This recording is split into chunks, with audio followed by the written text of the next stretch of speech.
Hi, my name is Winifred Ogugo. I'm a licensed real estate agent here in Ontario. Welcome back. Welcome back to my YouTube channel.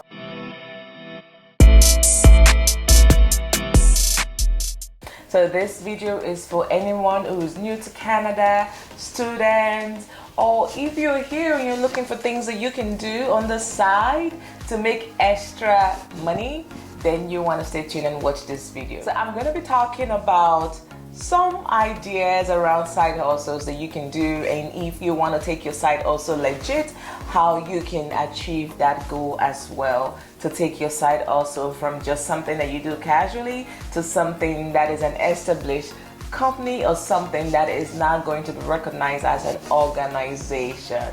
As you guys already know, Canada is a land of opportunities where everything and anything is possible. So if you have a side also that you've been doing maybe from back home, making some little cash, you can actually make it even a big deal here in Canada.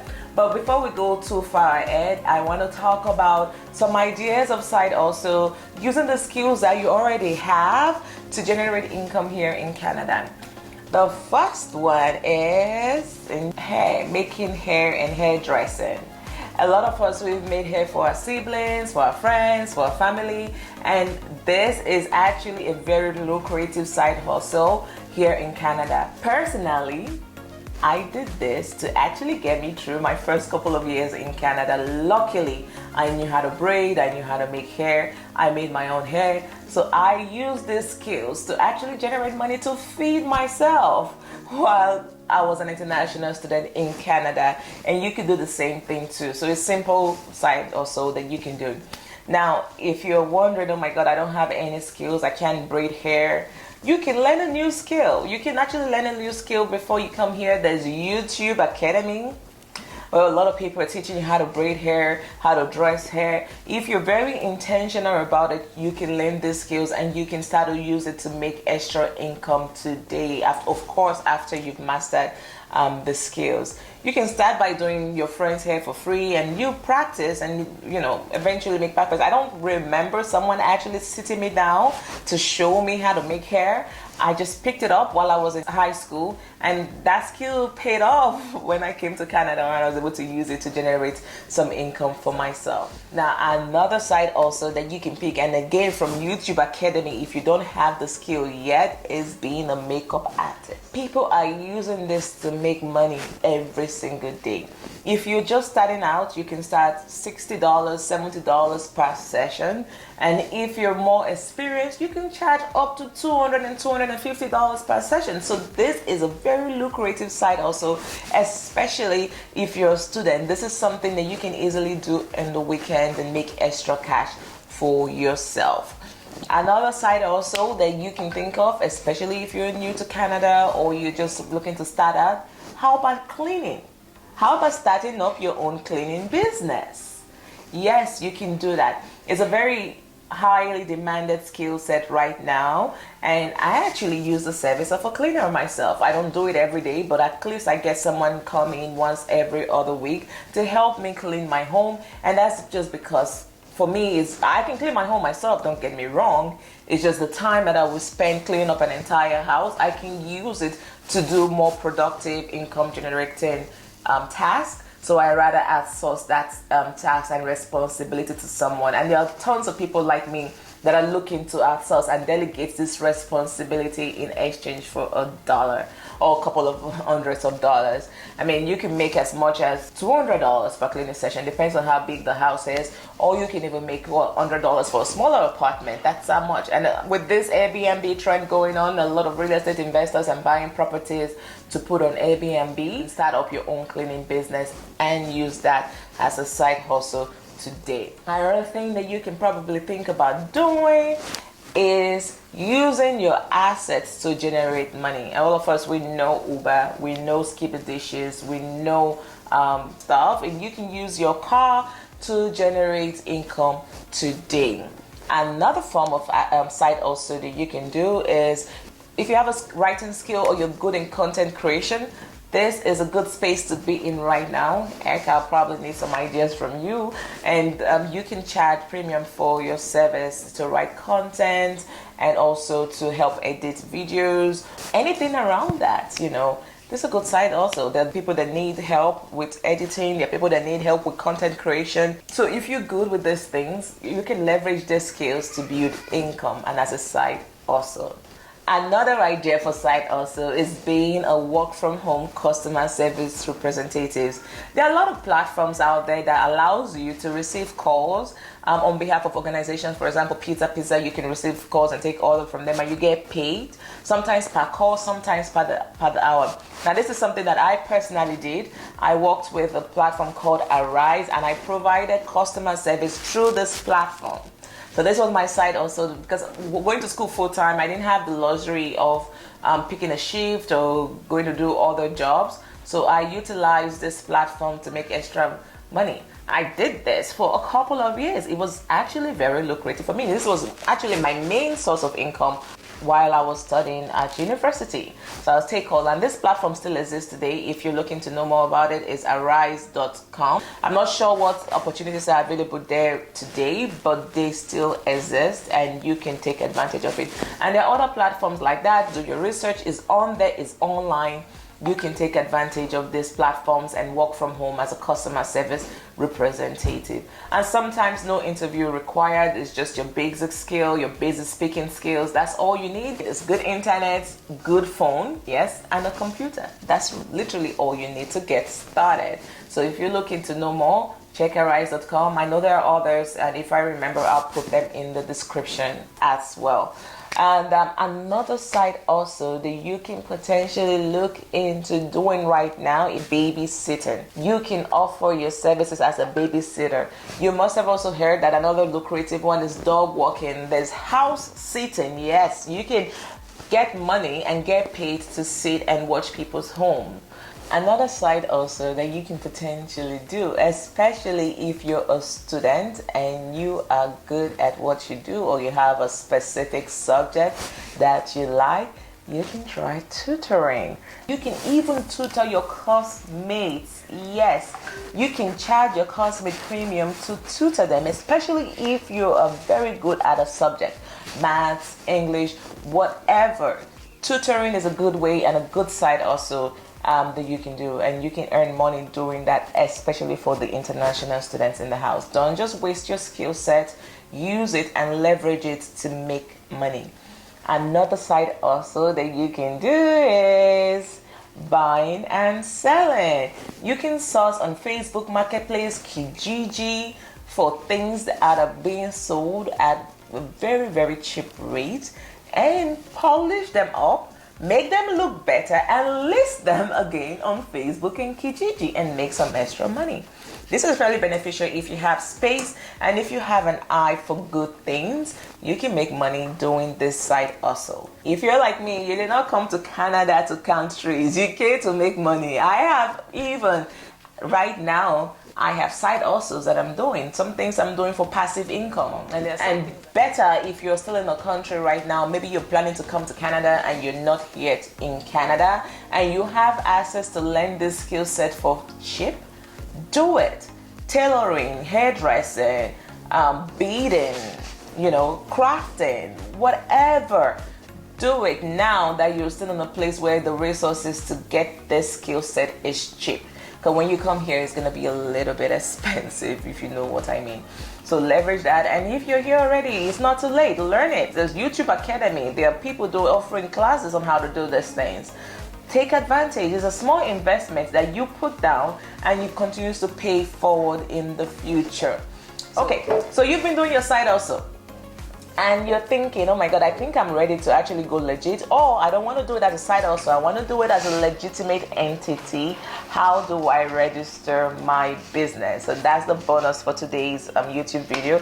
I'm going to walk you through a simple process to register your business. Oh, before I forget, you can either register a business in 3 ways. Number one, you can register it as a sole proprietor. That's if you don't want it incorporated.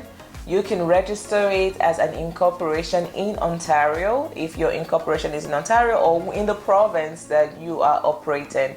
Or my personal favorite is to have it federally incorporated.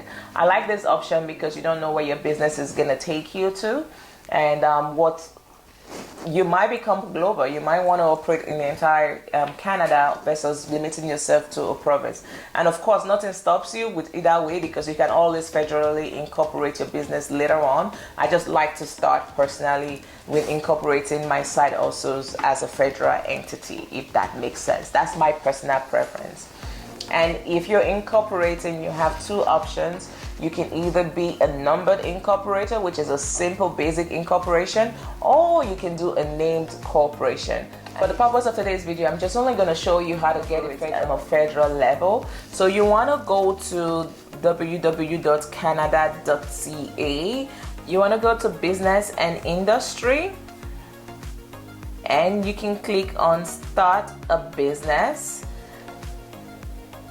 And then you click on number 3, register a business with the government. So it says here, register or incorporate your business plus how to apply for a business number or tax account. So you click on that, and it has some information here. Before you register your business, you will need to know where your main office will be located. It could be your home address, of course. Choose the business type. Do you want to corporation, federal or provincial territory, sole proprietor or partnership, or a cooperative? So I'm assuming you will want to, at this point, you're going to say, okay, a corporation. Incorporate your business, obtain your article of incorporation. You follow this step, and you can incorporate through federal incorporation. So if you, for example, click on the federal or the provincial incorporation, you list all the province that you could potentially incorporate in. And if you click on Ontario, for example, it will take you to the Ontario Business Registry account. So, but yeah, like I said, we're doing the federal incorporation right now. So we're gonna get out of this and we'll say incorporating federally. And here you say incorporate a business. So you click on that. You see all the eligibility criteria, and then the federal incorporation costs $200 to incorporate online. And you click incorporate to sign in. So you log in either with your GC key. If you don't have one, you can create it, or you log in with your sign-in partner, which will take you to various bank accounts that you can use. If you bank with any of the major financial institutions, you can just click on it and you log in with your regular access card and password. So I have a GC key, so I am going to log in with my GC key just for the purpose of this illustration. So yeah, just put my OTP there. And you can choose a basic corporation, which is literally a numbered corporation, or you can choose a custom corporation. With a custom corporation, you have to do a name search. So this will register you like almost immediately. I don't know what happens on the weekend, but if it's a business day, you will get registered instantly because the system just generates the name of your corporation for you based on this number. It could be 1, 2, 3, 4, 5, 6 Canada Inc. And this is when you want to use a specific name. For example, you want to register as Ngozi Hairdressing Corporation, let's just say. But you see here they use Chico Hairdressing Inc. Let's see. This will take you through another step, and then you see all the steps that you have to go through to get incorporated here. This already have my information, so you do a name search. There's a little video there. Take your time and watch that. So you can choose a word name, and you see that it's $13.80 to get incorporated using doing that search. When you choose your name, you can go through the process. So you say, oh, I forgot to click that. You go through the process, and it tells you what you need to do. Read through that. You have to have a legal element. You have to have a mandatory name. The descriptive term, it doesn't really matter as long as it's common sense.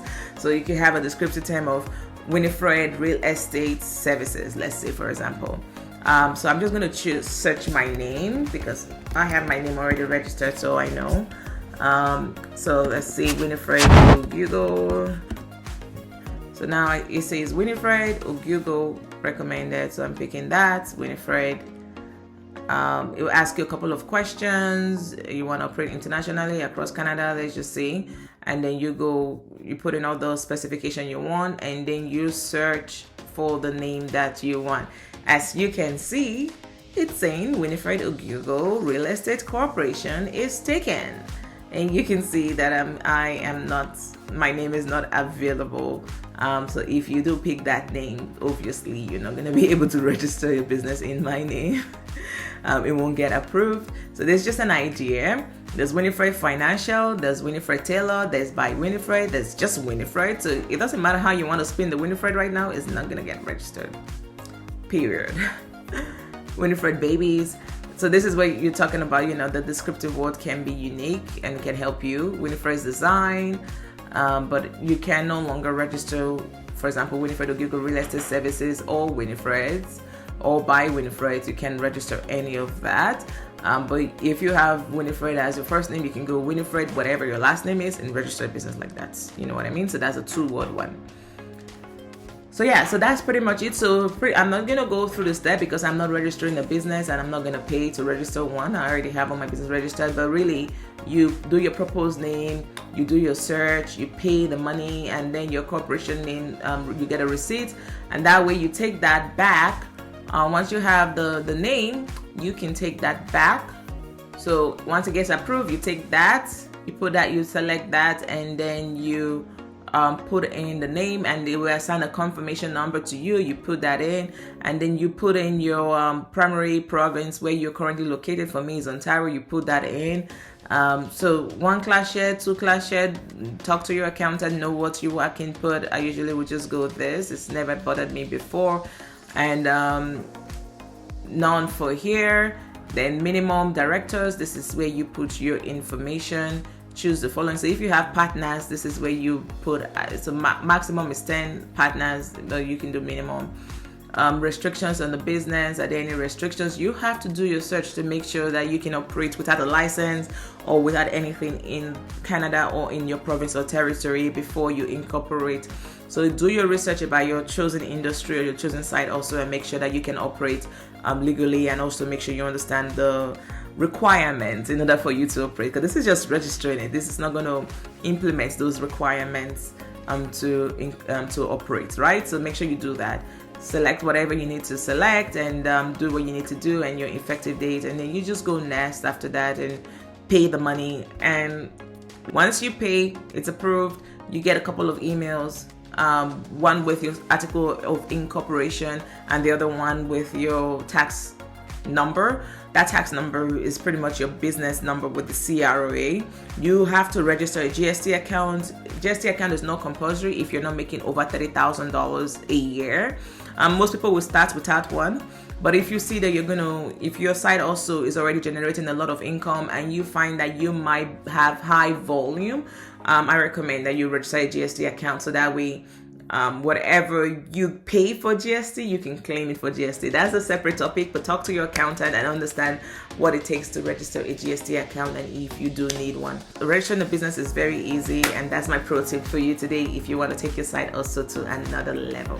Okay, that's it for me, guys. I hope you found this video very useful. If you did, don't forget to like and hit the subscribe button, and also hit the notification bell, so that way you stay alert when I put content out there. Okay, also don't forget to share my videos with your friends and family, so that way they also can probably learn a thing or two from me. Again, guys, I appreciate your time here. I want to thank you for taking the time out to hang out with me today. Thank you for watching. Have a fabulous day. Bye bye.